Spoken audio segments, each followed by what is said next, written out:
It's happening.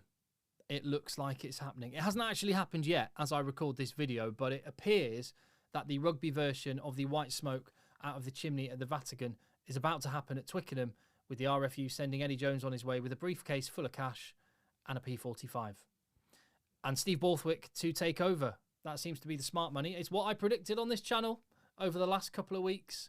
Steve Borthwick will not only be England's next head coach, that wasn't a controversial call at all, but that he will be in charge of England on February the 4th when England take on Scotland. I did wonder whether the RFU might go for Warren Gatland, because he and Borthwick have worked together, and then Borthwick could kind of work with him in the shadows until the end of the season, finish up with Leicester Tigers there, and then be in control of the World Cup. But it looks like, again, hasn't happened yet. I'm just doing this video on the basis that it looks like it's going to be the case.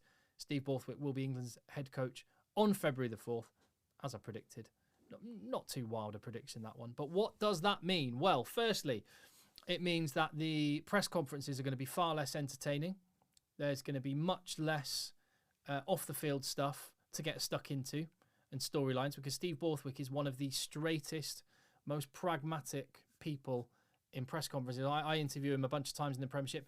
I'm not complaining about that one bit, by the way, just stating it. That is the case. He'll talk straight away about a journey, about work and effort and commitment and attitude of players. That's what you'll get from Steve Borthwick. I'm quite happy to have very predictable press conferences and interviews if it means we have a better team on the field. I'm more than happy with that trade-off. And in terms of what team Steve Borthwick might pick for that game on February the 4th, assuming he's in charge, it's against Scotland. And, well, here's what I've done. I've picked a 15, partly what I would pick and partly what I'm trying to get inside the mind of Steve Borthwick and see what he would pick. Ellis Genge at loosehead, no surprises there. I wonder if Ellis Genge might be captain of England. It happened and it worked very well for Steve Borthwick at Leicester Tigers.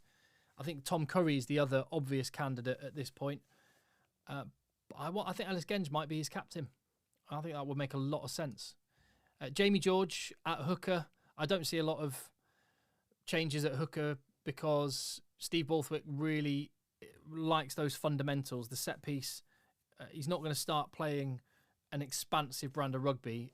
They'll attack when it's on, but he's like I say, a pragmatic guy and loves his set piece. And Jamie George's arrows are spot on. He's a good scrummaging hooker. He will continue. Here's the first little maverick call.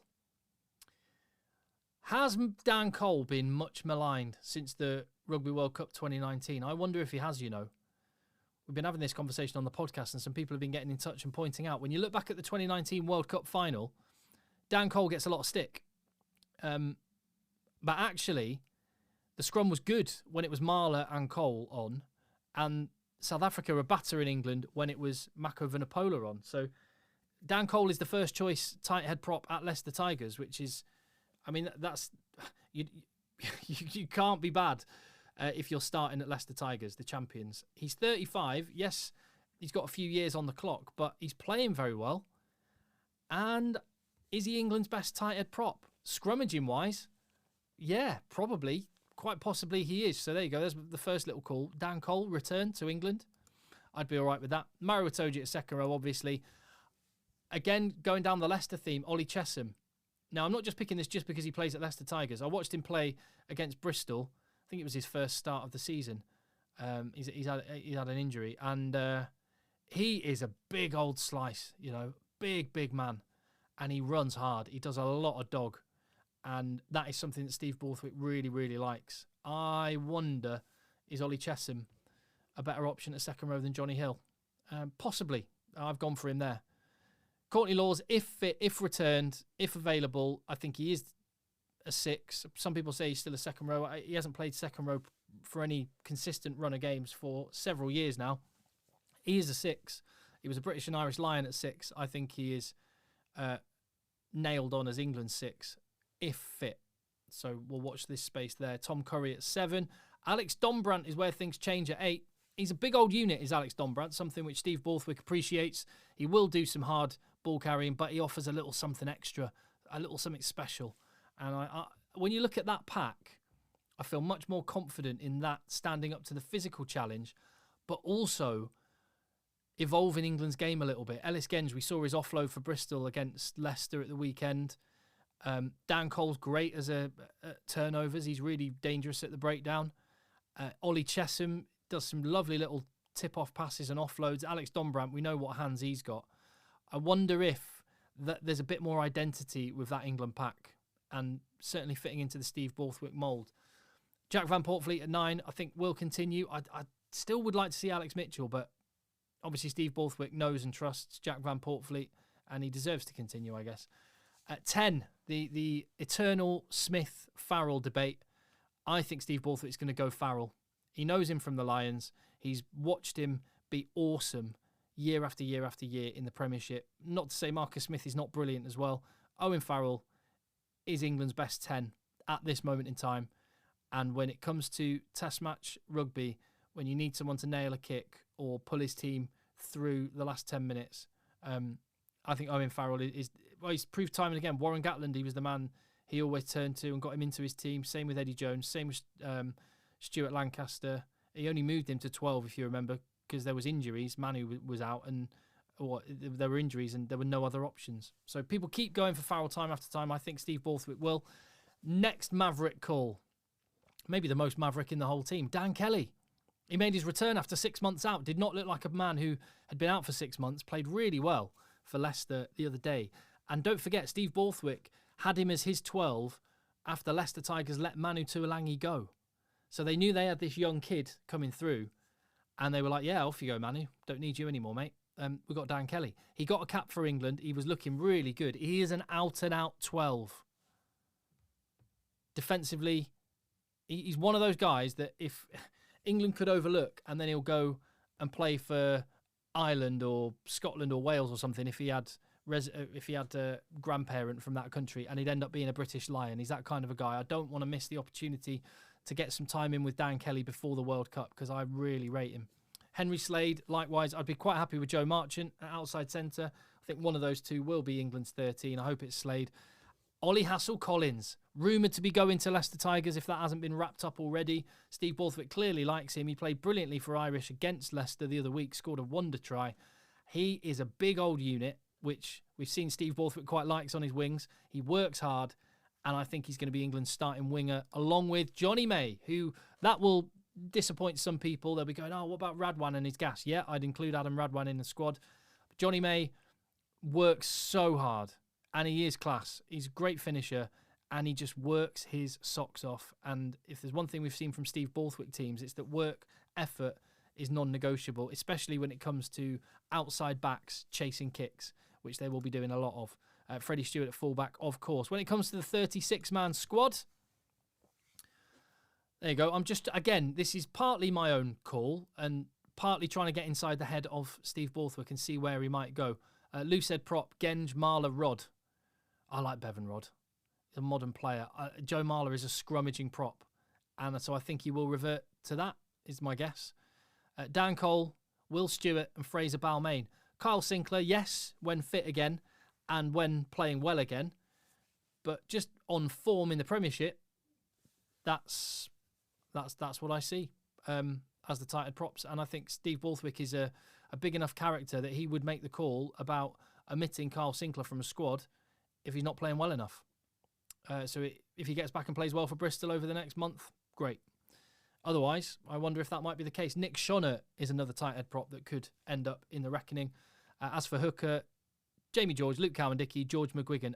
I will just say I hope Jack Singleton gets well soon. His injury did not look like a good one for Gloucester. So wishing him all the best there. Second row, Itoje and Chesham, as I mentioned. Johnny Hill, and if fit and playing again, Joe Launchbury. I'd love to see him back in an England shirt because Steve Borthwick loves hard work. Nobody works harder than Joe Launchbury. Back row, Courtney Laws, Ted Hill. He's having a good season at Bath. He's really turned things around for them. And he's a hard man, a big unit as well. So I think he'll be back in the England squad. Those are sort of two obvious 6 candidates. You've got 2 great 7 candidates in Tom Curry and Ben Earl. Ben Earl being the best player in the Premiership the last year or so. 2 8 options, Sam Simmons and Alex Dombrant, and Jack Willis, who can kind of float around all back 3 positions. So I really like that as a bunch of back row options. I think it's good balance there. Van Portfleet, Youngs and Mitchell as 9s. Farrell and Smith as 10s. Expect George Ford to be back in the reckoning before the end of the season, before the World Cup, and could potentially... George Ford could be England's 10 for the World Cup. I hope he's on the mend from a really bad injury. Centres.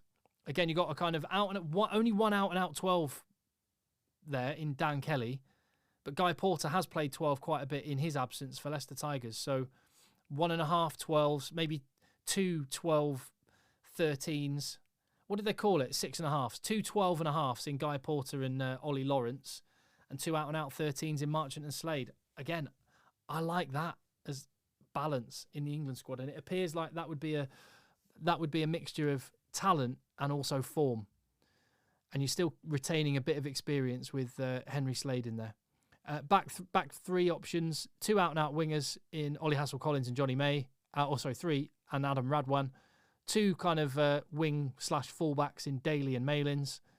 Daly with the added option he can slot into the centre as well, and Freddie Stewart at fullback. Does that not look like, firstly, an England squad that you could imagine Steve Borthwick picking?